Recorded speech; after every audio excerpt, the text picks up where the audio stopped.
Esto lo van a saber mejor que yo, espero, los mecanismos bioquímicos de la patogénesis de la retinopatía diabética. Si yo les pregunto, ¿la diabetes es una enfermedad inflamatoria? Me dirían sí o que no. Es una enfermedad inflamatoria, pero aparte de esta inflamación que hay, que es uno de los factores que ocasiona la hiperglicemia, tenemos otros factores que lo saben mucho mejor que yo, ojalá.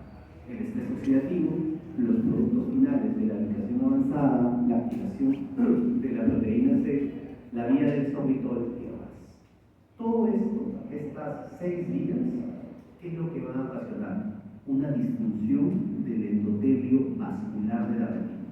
Primero creo que lleven algo en mente antes de seguir, independientemente del caso de retina. El ojo es una estructura cerrada, que tiene un privilegio inmune. Es decir, si yo tengo una infección intraocular, los antibióticos orales no me van a ser eficientes, no van a ser suficientes. Los medicamentos tienen que llegar dentro de mí. Entonces, basándonos en esto, estas disfunciones vasculares endoteliales, ¿qué me va a ocasionar? Aledisquemia, muerte de tejidos. Se mueren los tejidos. Eso me va a ocasionar 2 problemas. Aumento de la vascularidad, permeabilidad, aumento de la permeabilidad vascular y la neovascularización de la retina, que ocurre como consecuencia de la muerte de tejido dentro del ojo. Y finalmente me van a dar las complicaciones más importantes de la diabetes.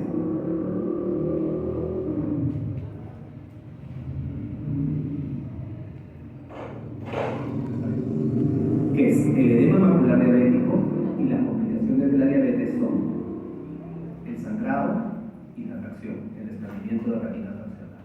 Vale. Entonces, vamos a empezar respecto a la clasificación de la retinopatía diabética. La retinopatía diabética se divide en 2 grupos. No proliferativa, que son las 3 primeras, y la proliferativa. La no proliferativa se divide a su vez en 3 grupos. Después vamos a ver ejemplo de cada uno de ellos. En realidad los hallazgos clínicos, leve, moderada y severa. ¿Recuerdan? Hace un minuto dije cuál era el signo clínico o el hallazgo clínico más frecuente de una retinopatía diabética. Los microaneurismas. Podría venir en el examen, pero no ahora. Entonces, ese es el microaneurisma. Y como retinopatía diabética no proliferativa, como es el primer hallazgo, es leve. Vamos a pasar el moderado. ¿Por qué? Porque es más fácil aprenderlo si vamos al severo. En el severo se clasifica según la regla 4-2-1. Sencillo. 4, hemorragias en los 4 cuadrantes. 2, arrosallamiento venoso en 2 o más cuadrantes. Y 1, la presencia de irma en un solo cuadrante. Todo lo que se encuentre entre la presencia de microaneurismas y la regla 4-2-1 es una retinopatía diabética no proliferativa moderada. ¿Fácil? Perfecto. Y luego tenemos la retinopatía diabética proliferativa, que está ocasionada básicamente por la presencia. Lo que va a ocasionar la diabetes en el ojo es muerte de tejidos. Todos hemos visto alguna vez un pie diabético. ¿De acuerdo? Entonces, ¿qué pasa en el pie diabético? Tienes una herida, no cicatriza porque los tejidos circundantes están muriendo. ¿Qué es lo que ocurre? Algo similar en el ojo. Pero ¿qué es lo que hace el cuerpo? El cuerpo lo que hace es, esta muerte de tejidos va a ocasionar, y acuérdense ese nombre porque de repente lo van a escuchar, TGF, o su significado en español, factor de crecimiento vascular endotelial. Este factor de crecimiento vascular endotelial sube. Al subir, dice, ok, estoy teniendo muerte de mi retina, entonces necesito que llegue sangre a este tejido que se está muriendo. Y se producen los neovasos. Los neovasos no aparecen donde la retina se está muriendo, aparecen en cualquier lado. Y en lugar de favorecer una posible solución, lo que ocasiona es de que estos neovasos, a diferencia, que han surgido a través de un proceso de angiogénesis, no tienen células endoteliales, no tienen las características de un vaso sanguíneo que se origina en un proceso de vasculogénesis, que son totalmente diferentes, tienden a romperse. Si se rompen, sangran. Tienden a contraerse la desprenden y generan un desprendimiento de la retina transversal. Pueden irse por cualquier lado hasta el segmento anterior y generar un glaucoma secundario, que ya lo deben haber escuchado, que es el glaucoma neovascular, que es lo peor que puede ocurrir en cualquier retinopatía isquémica. A veces es una retinopatía isquémica, hay muerte de ellos.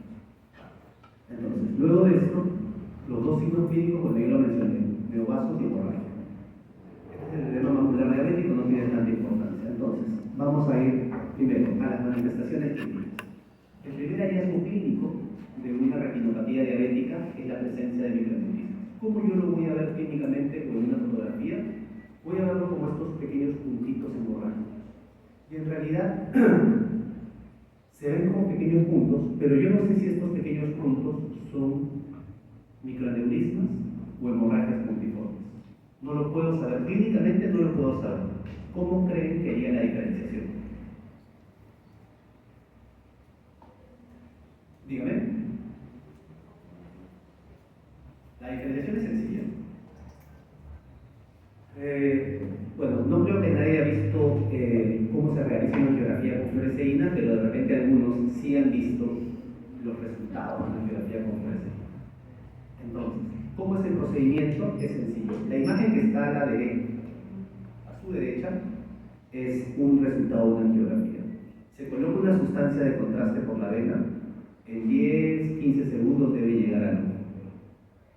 Esa sustancia de contraste va a teñir los vasos sanguíneos.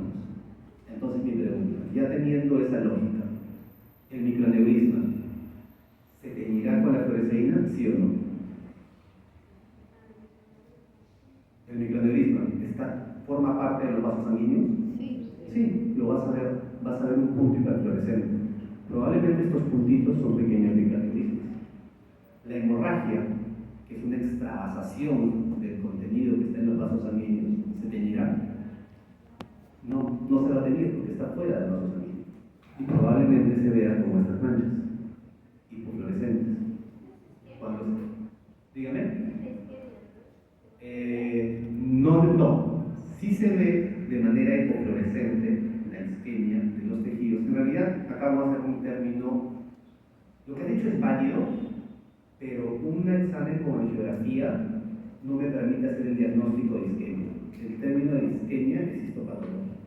Lo único que a mí yo lo puedo ver con la angiografía, yo podría decir, hay un defecto de traducción o un defecto del llenado. ¿Ok? Pero no se cerraría con esto. Podría ser, por ejemplo, un área con defecto de llenado que está asociado a una hemorragia. Porque acá se ve, todo debería ser de este, digamos, grisáceo, blanco grisáceo, y acá se ve como oscuro. Sí se ve la diferencia, ¿verdad? Perfecto. Esto de acá, ¿podría ser un microaneurisma? No, porque el microaneurisma es pequeño, es puntiforme. Esta es una hemorragia. Vale. Entonces, tenemos también las hemorragias. ¿Cuántas capas tiene la retina? 10. 10, perfecto. La retina tiene 10 capas. Para términos académicos, lo voy a dividir en dos capas. El epitelio pigmentario de la retina y la retina neurosensorial. El epitelio pigmentario de la retina es solo una capa, mientras que la retina neurosensorial tiene 9 capas. Yo, viendo la forma de la hemorragia, puedo saber en qué capa se puede encontrar la hemorragia. Me explico. Esta hemorragia que está acá, que parece en llama, también le dicen astilla, ¿se parece a esta hemorragia que está acá? No, son totalmente diferentes. Entonces, ¿por qué tienen esta forma, estas hemorragias tienen esta forma, digamos, en llama? Porque siguen los axones de la capa de células ganglionares. Es una hemorragia en llama. Entonces, yo sé que esta hemorragia es superficial y que está en la capa de fibras nerviosas retinianas. Mientras que estas hemorragias moderadas, puestas en mancha, se pueden encontrar posiblemente por debajo de la retina o entre dos capas de la retina, que son la lexiforme externa y la lineal interna. Pero eso no viene al caso, pero más o menos para que tengan una idea, uno puede saber dónde está el sangrado. Y acá han visto, ¿de acuerdo? Acá han visto de que hay unos pequeños manchas amarillentas, que luego la vamos a retomar. Esas manchas amarillentas se conocen como exudados. Es decir, parte del contenido que está dentro de los vasos sanguíneos exuda hacia la periferia. ¿Y qué puede exudar? Por ejemplo, la presencia de un pequeño microaneurisma puede hacer que haya un exudado sinusinado. Este exudado lo voy a ver en mi tomografía. ¿Han visto un examen de tomografía de mácula? ¿Todos? ¿Quién lo ha visto? Ok, perfecto. Entonces les explico. ¿Qué es esta imagen? ¿Por qué es importante saberlo? En realidad, es importante saberlo porque esta imagen nos ofrece básicamente una información histológica de la retina. Les explico. Cuando yo veo la retina, esta retina es como si tuvieras una torta que dice feliz cumpleaños, que se llama. Entonces, esto es la cara anterior de la torta. Imagínate que es una torta de chocolate, tú sacas un pedazo de la torta y ves que la torta de chocolate, no sé, tiene 3, 4, 10 capas, 5 capas, qué sé yo. Es esta la imagen. Es como si yo hiciera un corte histológico a la retina y la viera de costado. ¿Se entendió? Entonces, prácticamente esta información, este examen de imágenes me brinda una información histológica de la retina. Entonces, yo puedo saber dónde está la lesión. Si está a nivel de la retina externa, del pigmentario de la retina interna, si está en el vitrio. Esa es la importancia de una tomografía de la mácula. Ahora, seguimos. ¿Qué otros hallazgos tengo? ¿Qué es esto? Es una mancha algodonosa. ¿Qué me indica a mí una mancha algodonosa? Que ha habido un infarto a nivel de la capa de fibras nerviosas retinianas. Y lo que está al costado es una hemorragia en llama. Esta es una imagen típica de una retinopatía diabética no proliferativa, probablemente moderada. Ahora, ¿qué más vemos? ¿Se acuerdan que le dije que había la regla? Adelante. ¿Se acuerdan que le dije que había la regla 4-2-1? 4 se refería a hemorragias en 4 cuadrantes, 2 a rozamiento venoso en 2 cuadrantes. ¿Cómo debería ser este vaso sanguíneo? Vamos a poner este vaso sanguíneo que está normal, no el mismo este vaso. ¿Ven la diferencia entre este vaso y este vaso? Es como si ustedes han visto cuando compran la tira de chorizo, ¿no? Que se va haciendo como pequeños estrechamientos. Más o menos es lo mismo lo que nosotros vemos. Encontrar en 2, porque la retina tiene 4 vasos sanguíneos, 4 arcadas, temporales y temporales, superior e inferior, y nasales superior e inferior. Basta que yo lo encuentre en 2 cuadrantes, es criterio suficiente para decir que esto es severo. Y el IRMA es una anormalidad microvascular intrarretinal, no es un neovaso. Se asemeja bastante, pero aparece como una comunicación a veces entre la arteria y la retina. Perfecto. Este es el edema macular diabético, que es la principal causa de baja visión en pacientes con diabetes. Y acá vendría lo siguiente. Lo más importante es el tratamiento. En aquellos pacientes que tienen una retinopatía diabética no proliferativa, leve o moderada, el tratamiento es el control glicémico, que se controle su diabetes. Y en aquellos que son severas o una retinopatía diabética proliferativa, el tratamiento es fotocoagulación láser. ¿De acuerdo? Entonces, la segunda parte es la retinopatía diabética proliferativa. ¿Qué les llama la atención de esta fotografía de fondo de ojo? Perfecto, pero ¿cómo ves los neovasos? Yo sé que están los neovasos, acá dice neovasos, pero ¿cómo lo ves? Se ven a nivel de la papila estas pequeñas lesiones de color rojo, que en realidad no tienen una forma, no tienen una distribución lineales, que parece un enmarañado como si fuera una telaraña. Básicamente así lo vemos. Esto es sinónimo de una retinopatía diabética proliferativa. Y el problema de esto es que estos neovasos, al no tener células endoteliales, no se comportan como un vaso sanguíneo normal. Estos tienden a sangrar, tienden a romperse. Perfecto. Esta es una fotografía más notoria. Ahora, si un neovaso se rompe, antes de ir a eso, vamos a ir lo primero. En el segmento posterior, ¿qué estructura está que da volumen a la retina? El vitrio. El vitrio está embolsado. No es que el vitrio está ahí dando vueltas, está embolsado por la hialoides. Y esta hialoides está unida a la retina. Entonces, yo puedo tener neovasos, pero la situación de la hialoides me puede definir la presentación clínica del paciente. Si la hialoides posterior está desprendida y sangra un neovaso, ¿qué creen que va a pasar? Todo el vítreo se va a teñir de rojo. Entonces, eso es una hemorragia vítrea. Pero si la hialoides está herida a la retina y sangra el neovaso, ese sangrado va a quedar coleccionado ahí. Y es lo que se conoce como una hemorragia subhialoidea, o también lo conocen como hemorragia navicular. Entonces, por ejemplo, este signo, solamente este signo, independientemente de la visión del paciente, es sinónimo de una retinopatía diabética proliferativa. Así todo se vea bien. El hecho de que haya solo esto, tú ya sabes que es una retinopatía diabética proliferativa. Perfecto, y la hemorragia vítrea pues, es un poco más difícil tomarle fotos, pero no permite la visualización del fondo de ojo. Entonces, ¿qué vamos a hacer en la historia clínica? Pues ya hemos comentado, a mí lo que me interesa saber en un paciente con diabetes es su control metabólico, mientras su grado de diabetes sea peor y esté recibiendo en estos casos insulina, su afectación visual va a ser mayor. Y lo segundo es su control metabólico también va a estar orientado por su control de hemoglobina depositada. El valor normal, valor esperado o de un buen control para un paciente con diabetes, 6 a 7. Mayor de eso, 7.1 está mal controlado, está casi controlándose. Perfecto. Entonces, hasta aquí. ¿Alguna duda o pregunta? ¿No? ¿Todo muy claro? Perfecto.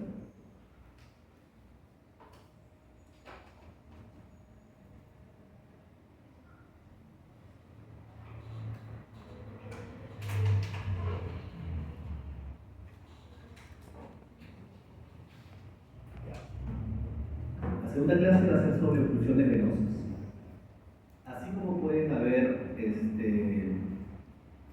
infartos en el corazón, en el cerebro, en cualquier parte, también puede ocurrir a nivel de la retina. Si consideramos que la retina es una prolongación del cerebro, ¿de acuerdo? La definición de qué es la retina es una prolongación del cerebro. Entonces, bajo ese punto, vamos a hablar de las oclusiones vasculares. Entonces, para esto, lo voy a esquematizar en la pizarra para que lo puedan ver y lo puedan entender más fácilmente.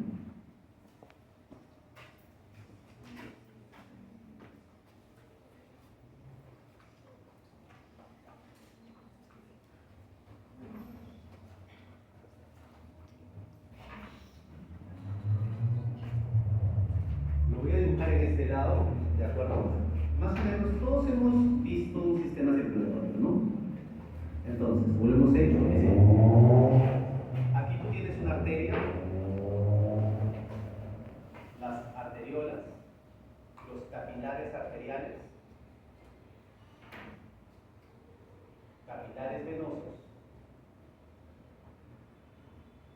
las vénulas y finalmente la vena. ¿De acuerdo? Entonces, esto es fácil de entender si es que, para que no se olviden, si lo ven de este esquema, el flujo de sangre va desde la arteria a la vena, ya está de más decir. Pero ¿qué pasaría si por alguna razón yo pudiese obstruir la salida de la sangre venosa? ¿Qué creen que podría pasar? Excepto los de mi grupo. ¿Qué creen que podría pasar? Si no sale, dime. Podría haber una extravasación de líquido. Exacto. Me quedo con esa punta. 2. Acá la sangre sigue tirando la sangre y sigue acá. Ya. Se extravasa. Es una manera de resolver el problema. Pero antes de extravasarse, ¿qué creen que podría suceder? ¿Qué va a pasar con estas vénulas o esta vena? Se van a dilatar, se van a engrosar. Entonces, esa es la presentación clínica de una oclusión venosa. Puede tener 2 hallazgos característicos. Dilatación, miren esta vena, y tortuosidad vascular venosa. 1. 2. La extravasación, la sangre se va para afuera. ¿De acuerdo? Entonces, los signos característicos y que así sido pregunta de NAM y de NAM también es OBCR, oclusión de la vena central de la retina, es dilatación y tortuosidad venosa asociada a hemorragia.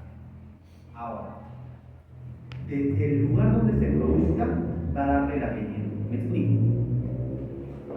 Si es una oclusión de la vena central de la retina, va a ser en los 4 cuadrantes. Si es, como en este caso, solamente se observa esas características clínicas en temporal superior, eso va a ser derrame. Si afecta solo la parte superior, en mi retina. ¿Se entendió? Entonces, lo mismo que le he dicho es esto que está viendo acá. Entonces, es fácil diferenciar. Por ejemplo, acá yo veo hemorragia en 4 cuadrantes y las venas están tortuosas, porque este no es el patrón normal de una vena y están engrosadas. Entonces, eso para mí es una oclusión de la vena central de la retina. Analizamos esta imagen, que es una hemicentral. Comparamos este vaso sanguíneo temporal superior con este inferior. Primero que tiene hemorragia superior. Luego, el engrosamiento de esta vena es mayor que esta. Es obvio. Y luego, esto se ve con discreta tortuosidad, que no la tiene. Sencillo. Y acá solamente se presenta en un cuadrante, se sería de la ya que sabe la clínica, va a ser mucho más fácil. ¿Quiénes tienen mayor predisposición para un infarto? Pues a mayor edad, mayor predisposición. Después de los 50 años, todas las personas tienen derecho a tener un infarto. Tiene predominio igual en ambos sexos, pero también esta patología puede ocurrir en adultos jóvenes. Y ahí sí hay que preocuparnos, porque tenemos que buscar causas secundarias, principalmente cardiovasculares, hematológicas, reumatológicas y otras propias del ojo. Factores de riesgo: edad mayor de 50 años, hipertensión, glaucoma y diabetes. Pero como les dije previamente, menores de 50 años sí tengo que echarla a buscar. Si es hematológicas, causas hematológicas, reumatológicas, otras de origen cardiovascular y condiciones propias del ojo. ¿Qué otras condiciones propias del ojo pueden haber? Drusas a nivel del nervio óptico, alteraciones en la posición del nervio óptico. ¿Por qué? Uno de los principales hallazgos o donde se produce la oclusión de la vena central de la retina es a nivel de la lámina crimosa, es decir, justo a nivel del nervio óptico. ¿Por qué se produce esto? Porque en algunos lugares de la retina, la arteria y la vena comparten algunas estructuras. Lo más común es que compartan el apenticio loquero. La presión de la arterial es mucho mayor que la venosa. Entonces, por esa presión lo puede ocurrir, si es que fuera por hipertensión arterial, no por aterosclerosis. Y genera todo lo que deben saber mejor que yo, que es la arteria del pecho. Esta es una fotografía similar. Hemorragia en 4 cuadrantes, arrosalamiento, tortuosidad y engrosamiento vascular. ¿Qué es lo que va a generar la oclusión de la vena central de la retina? Lo mismo que la diabetes. Genera hipoxia, genera muerte de tejidos, aumento del VEGF, y si aparece el VEGF me va a generar dos problemas: neovasos y edema macular. Los síntomas pueden ser variables. Y hay algo que quiero que se acuerden, espero, que es todo proceso vascular tiende a ser súbito, o suele ser súbito. En medicina no hay siempre, pero si te dicen paciente pierde la visión súbitamente, o paciente tiene una dificultad motora de manera súbita, tienes que sospechar que sea algo de origen vascular. Puede ser desde asintomático o tener una pérdida visual importante. Ahora, los síntomas también van a ser relacionados al defecto o al defecto donde se produce este sangrado. Vamos por acá. Acá, esta es. En este paciente, que es una oclusión de la vena central de la retina, ¿cuál creen que será el síntoma que vendrá? El síntoma general siempre es, en una oclusión de la vena central de la retina, es baja visual, súbita e indolente. En este paciente que tiene toda la afectación de la retina, la baja visual será focalizada, central, difusa. Va a haber una baja visual.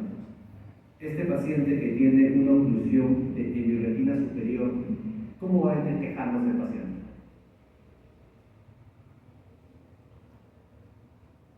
Si ha tenido el infarto en mi retina superior, ¿dónde va a referir el defecto visual? Abajo. Abajo, inferior. Este es un ojo derecho y lo refiere, y está en la lesión temporal superior. ¿Dónde va a referir la lesión? La lesión está en temporal superior. ¿Dónde va a referir? Izquierda. La sala inferior es el que acá mueve.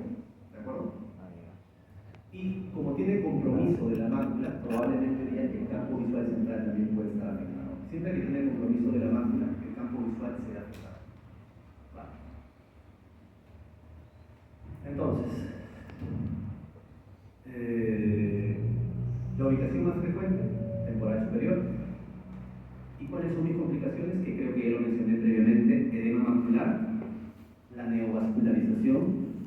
Si el infarto compromete la mácula, como hoy día vimos un caso, si hay isquemia macular, el pronóstico es malísimo, porque ya la mácula está comprometida.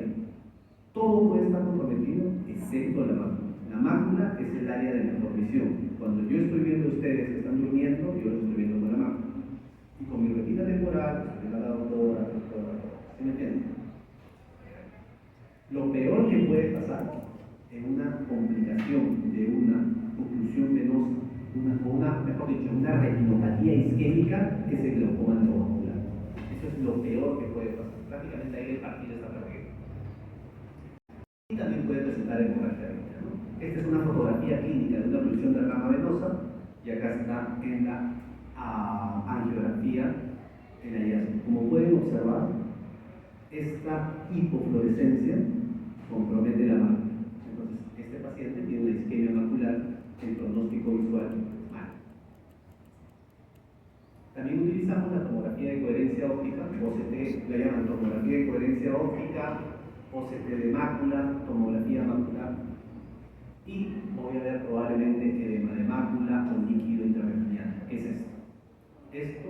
Esta lesión hiporreflectiva es un edema macular. Entonces, el diagnóstico en pacientes jóvenes sí tengo que buscar causas. Como le dije, causas hematológicas, estados de hipercoagulabilidad, homocisteína, reumatológicas, cardiolipinas, ANA, anticuerpos antinucleares, antifosfolípidos, qué sé yo, cardiovasculares, y también otras causas que pueden ser trombóticas como los anticonceptivos orales. Si yo veo esta imagen en un examen, es típico de una oclusión de la vena central de la retina. Hemorragia en llama, en 4 cuadrantes, tortuosidad y dilatación venosa. Ahora, a veces no es tan evidente como la imagen posterior, la imagen previa, sin embargo puede presentarse de esta manera. Acá está la tortuosidad venosa y está la hemorragia en 4 cuadrantes.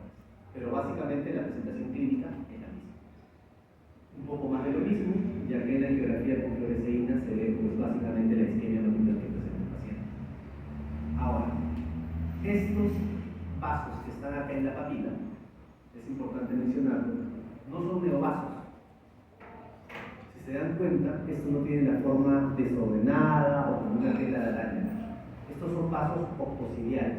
Aparecen, en algunos pacientes, aparece una comunicación entre las arterias y la vena, entonces que restablecen el flujo de sangre y digamos es un factor protector. ¿De acuerdo? Y esto, ¿qué le llama la atención de esta imagen? Hay vascularización en el iris. La coloración del iris, ya, está bien, está bien. Arterias en el iris. Exacto. Ajá, La vascularización del iris. neovascularización del iris, ¿no? Acá. Este está rojizo, acá se ve más evidente. Sí. Acá también hay rojo. ¿De acuerdo? Pero básicamente acá es donde se ve. Vaso sanguíneo, otro vaso sanguíneo, el iris no tiene por qué tener eso, acá se ve más. ¿De acuerdo? Entonces, los síntomas de un paciente que tiene glaucoma neovascular es el siguiente. El paciente, en algunas ocasiones, el paciente no se percata que tiene este síntoma. No se da cuenta que ha tenido un infarto. ¿Por qué? Porque está viendo en el otro ojo. No es raro que eso pase. El paciente se va a presentar con un dolor agudo, súbito, baja visual. Y eso, asociado a más neovasos en el iris, que le dicen rubiosis, es un glaucoma neovascular. Vale.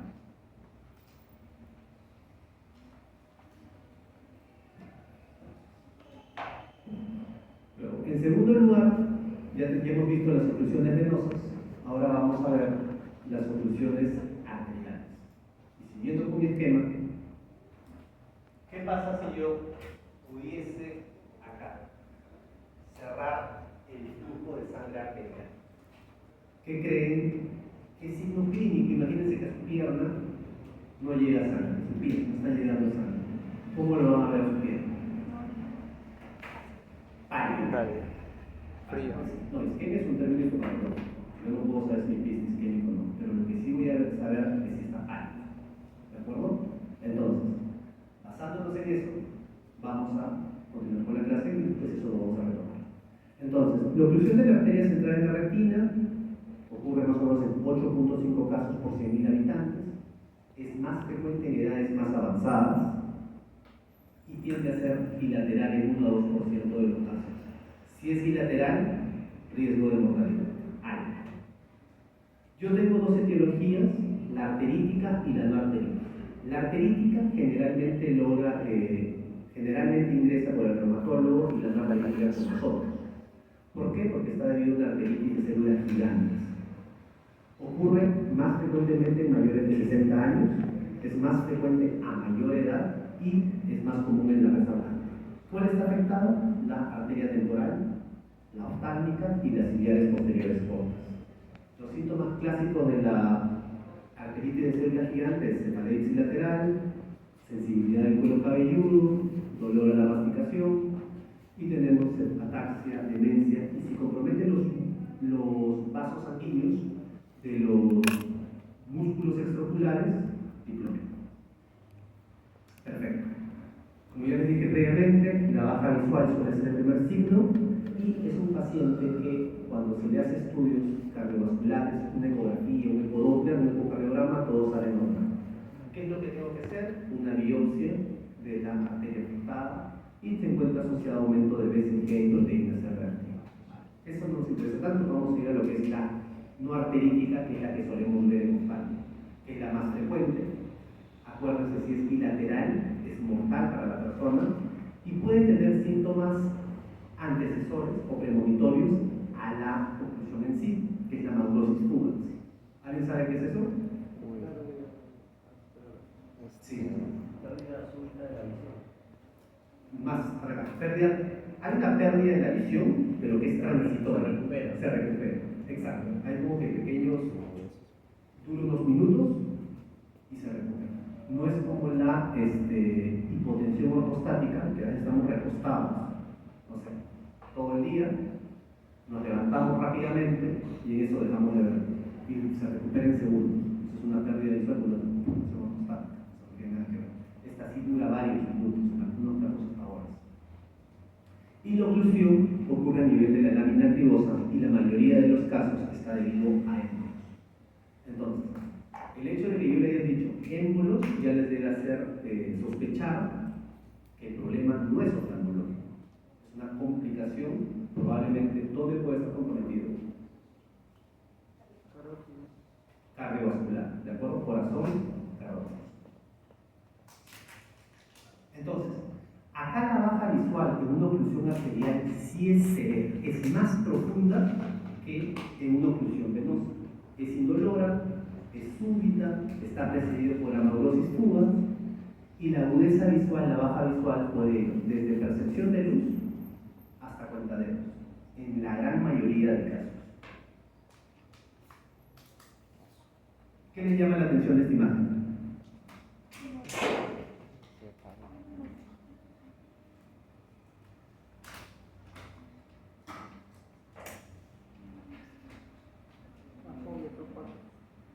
La fóvea está opaca. Negro.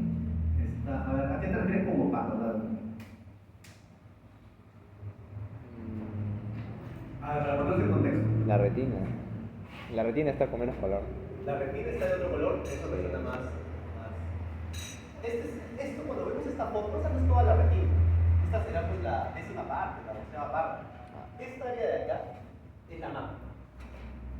Este es el área de mejor visión.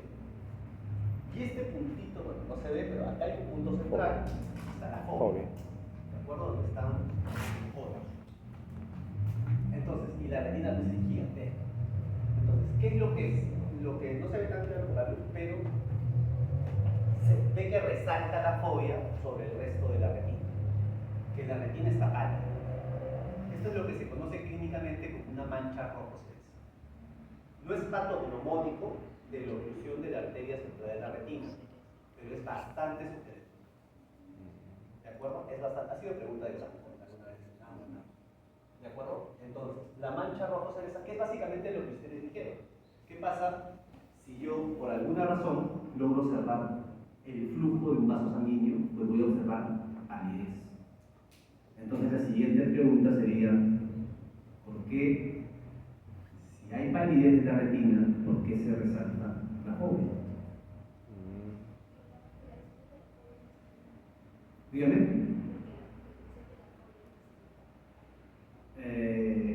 No. Pero lo que dices es cierto, que no tenemos una vascularización que está en las ciliares cortas posteriores, que está en las ciliares largas, pero no va por ahí.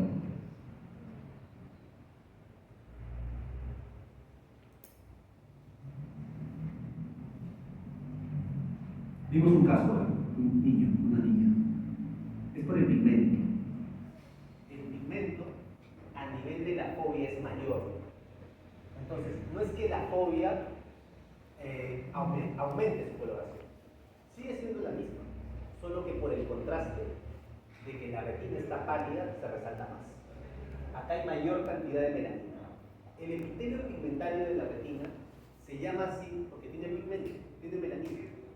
Gran cantidad de melanina. Entonces, al estar pálida totalmente en la retina, pues efectivamente se resalta más la fobia y es lo que se conoce como el signo de mancha rojo celeste. Entonces, ¿qué voy a tener? La palidez retiniana y la mancha rojo cereza son los hallazgos más tempranos. Entonces, bueno, este es un poco más de lo mismo. Mencionamos que 20 a 40% de los émbolos puede estar visible. Les dije previamente que la causa de esto era los émbolos, principalmente son de colesterol, entonces al paciente hay que hacerle derivarlo para que le hagan estudios correspondientes. Tenemos que 15% de ellos son de émbolos de origen cardíaco, tengo fibrilación auricular, tumores valvulares, un foramen oval permeable, endocarditis, eso ya lo decide el cardiólogo. Entonces, ¿cuál es el tratamiento? En realidad acá el tratamiento, ¿sí se me escucha? Sí, ya, perfecto. Entonces, el tratamiento, más que todo, está orientado a que ese émbolo siga cruzando, siga avanzando para que el área de retina comprometida se vea menos afectada. ¿Sí se entiende? Perfecto. Entonces, lo primero que tienen que saber es que esa es una oclusión arterial. A partir de las 4 a 6 horas de ausencia de flujo arterial, yo voy a tener daño en la retina. Irreversible. Porque el daño lo voy a tener desde que se ocluye inmediatamente. Pero a las 4 o 6 horas yo ya tengo un daño irreversible. Entonces, en realidad, las maniobras están relacionadas, o el tratamiento está relacionado a que el paciente venga antes de las 24 horas. O sea, primero ese es el punto. Pero si les digo previamente de que a veces los pacientes no se dan cuenta, de que si se dan cuenta dicen, bueno, voy el fin de semana a la consulta, o sacan su cita de salud, pues estamos hablando de un gran problema. Entonces, no hay muchos tratamientos disponibles. Sin embargo, lo que podemos hacer es, imagínense que el paciente llega dentro de las 24 horas. Tampoco el tratamiento es tan exitoso.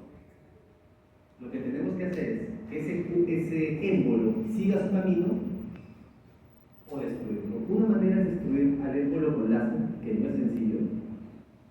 2, la estreptokinasa lo voy a dejar ahí. Dos es el masaje ocular. Cuando se hace presión sobre el ojo, disminuye la presión intraocular y al disminuir la presión intraocular favorece a que este émbolo pueda pasar. Otras maniobras para disminución de la presión intraocular es hacer una paracentesis, es decir, ingresar con una aguja a nivel de la cámara anterior, sacar un poco de líquido humor acuoso, o en algunos casos humor vítreo, es decir, punchar el ojo, o dar hipotensores orales o endovenosos, la mía, sino oral, endovenoso tengo el manitorio, o usar vasodilatadores, oxígeno al 100%. Entonces, en realidad, estas maniobras conservadoras tienen poco éxito, pero es todo lo que tenemos. ¿Por qué dejé la estreptoquinasa? Ustedes deben haber escuchado que hay pacientes que tienen ACV, que ponen estreptoquinasa y mejoran de manera significativa. Pues en realidad sí se hicieron estudios para utilizar estreptoquinasa en pacientes que tenían pues este tipo de problemas. ¿Y qué es lo que encontraron? Compararon pacientes. Fue el estudio Eagle, compararon en un grupo pacientes con maniobras conservadoras, todas las que le dije, destrucción con láser, hipotensores sistémicos en oral, hacer respirar oxígeno, qué sé yo, versus la fibrinolización. ¿Qué se encontró al final? Al final del estudio no, a mitad del estudio, porque fue suspendido. Se encontró que los dos grupos tenían la misma agudeza visual. Sin embargo, en el grupo de pacientes con manejo conservador, solo falleció un paciente, mientras que en el grupo de estreptoquinasa fallecieron 3. Entonces, ¿qué es lo que se hizo? Como todo estudio clínico, que tiene estos problemas, es la mortalidad aumentada. ¿De acuerdo? Entonces, hasta el momento, eso es lo que tenemos. Entonces, si ya les dije que el problema no es oftalmológico y que solamente vemos una complicación, no tenemos un tratamiento, ¿cuál es el manejo que deberíamos hacer nosotros como oftalmólogos? ¿Dónde está el problema? Entonces, exacto. El tratamiento es derivarlo al cardiólogo. El 80% de los casos tiene una causa de origen cardiovascular. ¿Vale?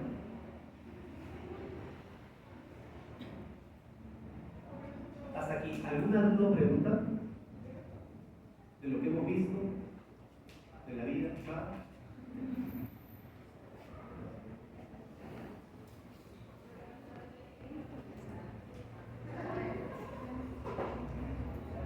Entonces, ya hemos visto el tema de retina, respondieron excelente, 10 capas, pero desde el punto de vista práctico académico lo vamos a dividir en 2 capas. ¿Por qué? ¿Por qué se lo divide en 2 capas? Porque los orígenes embriológicos de ambas capas son diferentes. Tenemos el epitelio pigmentario de la retina y la retina neurosensorial. Digamos, estas 2 capas no están unidas entre sí. Hay un espacio virtual entre ellos. La separación de estas 2 capas es lo que ocasiona el desprendimiento de la retina. ¿Cuál es la definición? Es la presencia de líquido entre el neuroepitelio y el epitelio pigmentario. Son 3 tipos de desprendimiento de retina que tenemos. Uno, recnocógeno, si es que hay un hueco en la retina y por ahí ingresa líquido. 2, que algo me jale la retina, que es extraccional. Y 3, les comenté previamente de que hay un espacio virtual entre estas 2 capas. Pues este espacio virtual se mantiene por varios factores. Que alguno de los factores que mantiene este espacio virtual falla. Y al fallar, se acumula el líquido. Ese sería el C2. Entonces, la incidencia es 1 de 10.000 personas. De cada 10.000 personas, 1 va a tener un desprendimiento de retina. De 10 personas que han tenido un desprendimiento de retina, 1 de esos 10 lo va a tener en el otro. Factores de riesgo: miopías altas, traumas oculares, cirugías previas oculares, obviamente, o infecciones, inflamaciones dentro del ojo. Ahora, ¿qué factores mantienen adherido esta retina neurosensorial al epitelio pigmentario de la retina. Tengo que el epitelio pigmentario de la retina tiene esta forma. Y los fotorreceptores entran de esta forma. Entonces están adheridos. Hay una matriz, una mucosa entre estos dos, entre el epitelio pigmentario de la retina y los fotorreceptores. Esta interdigitación también favorece este glifo. Porque ¿qué pasa si el epitelio sería así y esto sería así? No hay una adherencia correcta, ¿no? Después hay una gradiente positiva que hace que vaya líquido desde el vitrio hacia afuera. Tenemos que la función del EPR es sacar líquido, y el vitrio que empuja. Entonces, ¿qué es lo que va a pasar conforme pasan los años a todas las personas? A ustedes, a mí. El vitrio va a perder su consistencia gelatinosa, se va a liquefactar. Entonces, yo les dije previamente que hay una bolsa que contenía el vitrio, y dentro de esa bolsa van a aparecer pequeñas lagunas, vitrio liquefacto. Y eso es lo que alguna vez todos hemos visto alguna vez como mosquitas volantes, ¿no? Sobre todo cuando vemos paredes blancas o estamos en lugares muy iluminados, vemos moscas volantes. ¿De acuerdo? Pero, en algunas personas, les comenté previamente que este vitrio está embolsado por la hialoides, hay un proceso fisiológico en el cual se separa la hialoides de la retina y se conoce como un desprendimiento del vitrio posterior. Lo normal es que si yo pongo una cinta adhesiva, por ejemplo, en esta pizarra, y yo saco mi cinta adhesiva, la pizarra se va a quedar ahí con su color y mi cinta adhesiva en mi mano. ¿De acuerdo? Pero ¿qué pasa si yo lo pongo en la pared? Yo voy a jalar y en algunos casos se puede formar como un flaco, como una pequeña abertura. Eso es más o menos lo que pasa en el ojo. Cuando la hialoides posterior se separa de la retina, lo normal es que la retina se quede por su lado, la hialoides por su lado. Pero en algunas personas, por alguna razón, ya que la adherencia puede ser fuerte, entonces infeccioso, qué sé yo, al separarse rompe la retina. Al romper la retina, genera esto, un desgarro. Acá está. Ahora, les comenté previamente lo del vitrio liquefacto. Este vitrio liquefacto, que es acuoso, es líquido, se va a meter en este espacio suprarretinar. Por acá, se va a meter.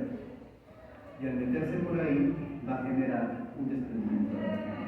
Esto es lo que se ve en una oftalmoscopía. Esta es la retina que está levantada, un desgarre de herradura, y luego cuando se introduce el líquido, se ve el desprendimiento de la retina. 2. Tenemos el desprendimiento de retina traccional. ¿Alguien me puede decir ahí en la foto dónde está la papila? O la papila, o el nervio óptico, o la cabeza del nervio óptico, o el disco, o la copa disco. Perfecto. Esta es una consecuencia de una retinopatía diabética proliferativa que tiene un desprendimiento de retina traccional. ¿Qué es lo que pasa? Estos neovasos, es cierto que son pequeños vasos adelgazados, pero en realidad su forma es como si fuera la pata de una rata. Tienen tejido entre esos vasos. Y esos vasos se adhieren a la hialoides del vitrio y comienzan a formar estas membranas. Acá está la cabeza del nervio. Comienzan a formar las membranas. Esta es la arcada temporal superior, acá está el vaso sanguíneo, y por acá está la arcada temporal inferior. Jalan, y lo que hacen es jalar la retina, desprender la retina. ¿Cuándo ocurre esto? Si es que no se da el tratamiento con láser previamente. El tratamiento en este caso, tanto de un desprendimiento de retina reumatógeno como un desprendimiento de retina traccional, es la vitrectomía posterior o cirugía de retina. Y finalmente tenemos el desprendimiento de retina seroso. ¿Qué pasa? En este caso yo no encuentro un agujero, tampoco encuentro algo que está jalando, sin embargo tengo acumulación de líquido. Esta acumulación de líquido puede producirse, como les dije previamente, a un proceso infeccioso asociado. Acá hay un foco que produce esta gran cantidad de líquido, puede producirse un proceso inflamatorio, algo que esté dañando la los 5 factores que le dije previamente que se encargan de mantener el espacio entre la retina neurosensorial y el epitelio pigmentario de la retina seco. ¿Hasta aquí alguna duda o pregunta?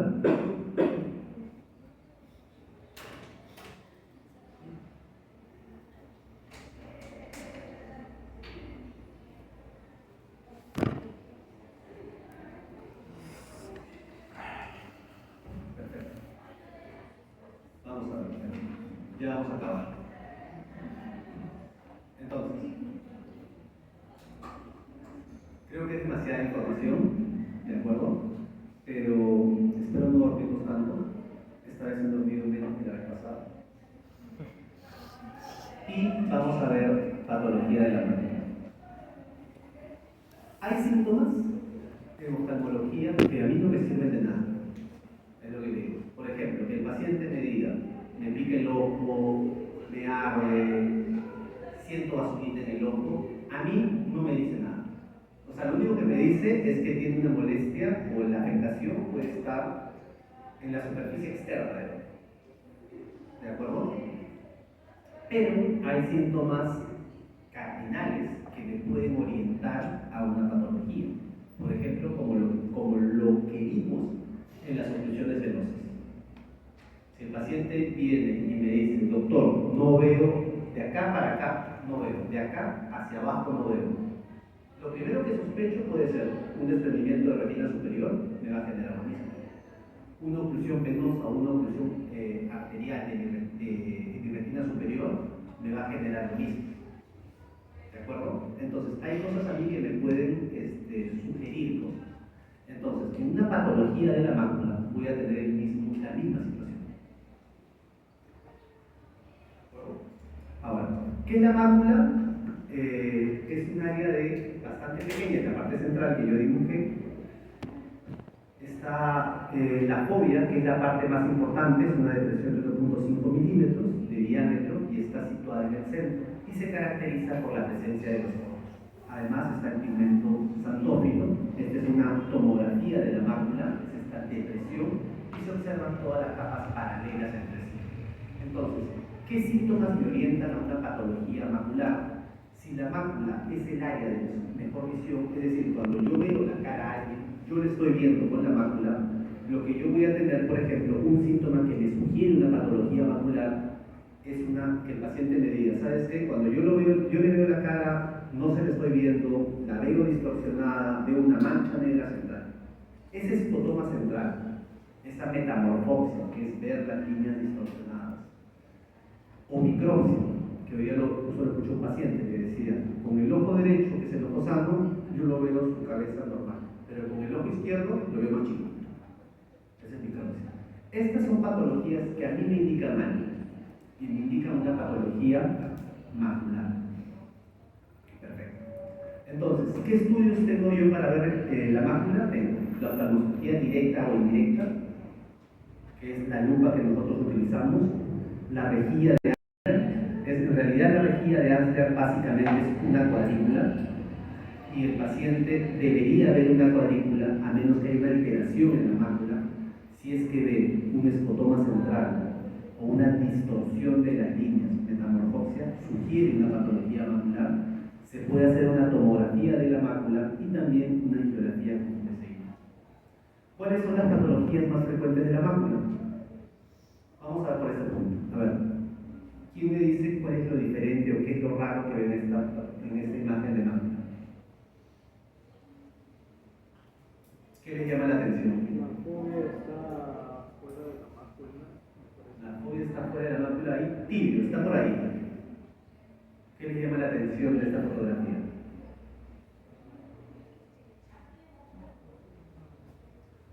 Les voy a ayudar. ¿Ven esto? Acá hay una alteración, ¿de acuerdo? Eso es propio de una corelopatía serosa central. Hay un desplegamiento de la retina neurosensorial del epitelio pigmentario de la retina. ¿De acuerdo? Se separa. 1, 2, acá. En la segunda imagen, ¿cuál es lo diferente?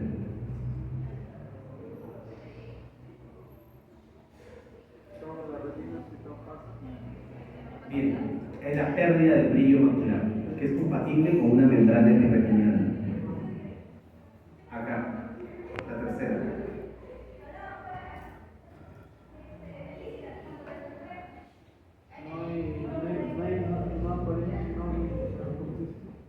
¿Qué es lo que le llama la atención?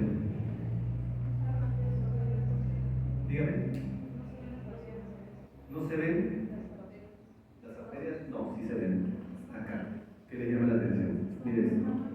La fobia que había ser pigmentado se ve un pequeño círculo rojizo. Probablemente se trate de un agujero macular, de expresión completa. En esta fotografía, ¿qué les llama la atención?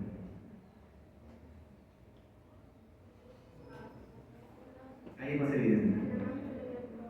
En la mácula hay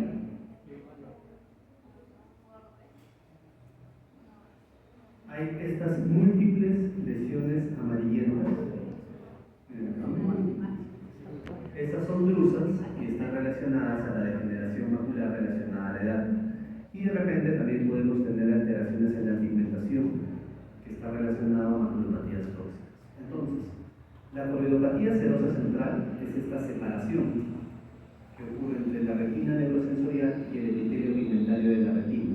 Por alguna razón, el epitelio pigmentario de la retina, cuyo trabajo es sacar todo el líquido que hay en ese espacio, deja de hacer esa chamba y se acumula el líquido.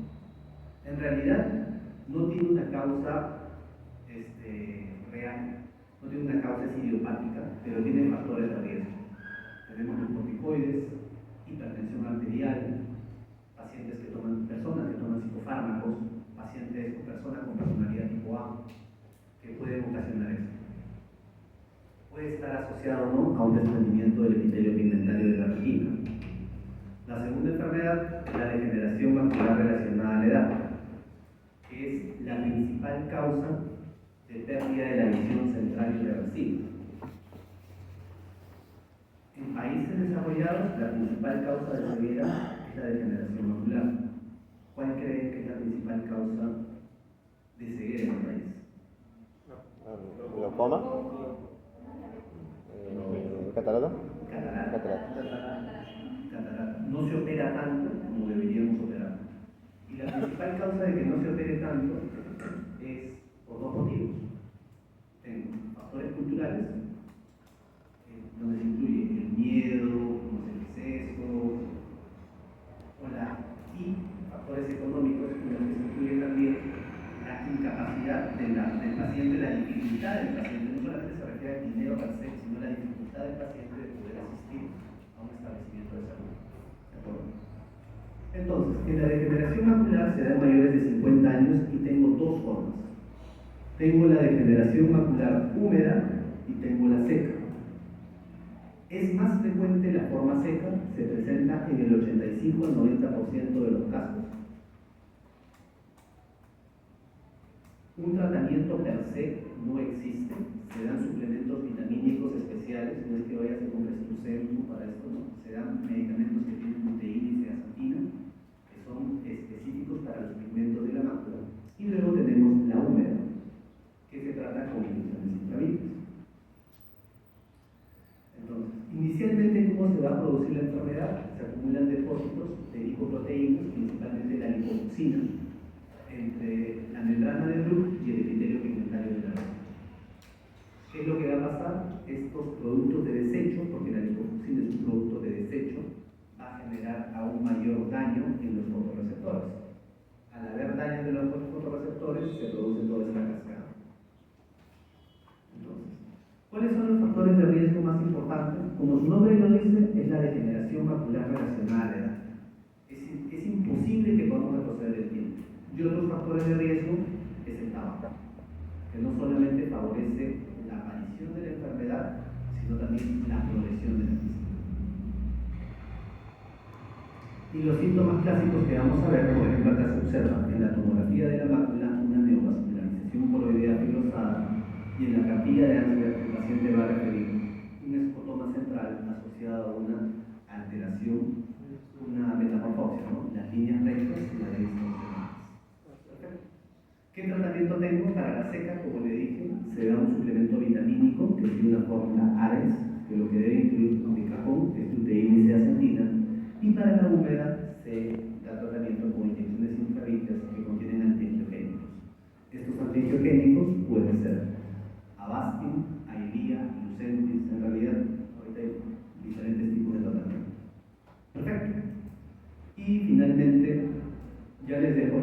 clase para que me estudien normalmente la clase, que es la retinopatía hipertensiva.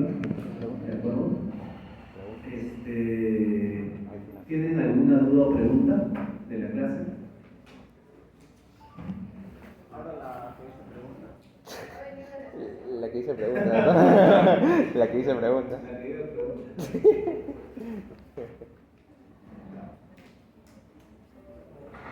Entonces, no hay dudas o preguntas, todo está claro. Perfecto. ¿Ah? Hay una clase más que es retinopatía hipertensiva. ¿De acuerdo? Lo que tienen que saber es la clasificación del organismo más importante de esa clase. Permiso. Bravo.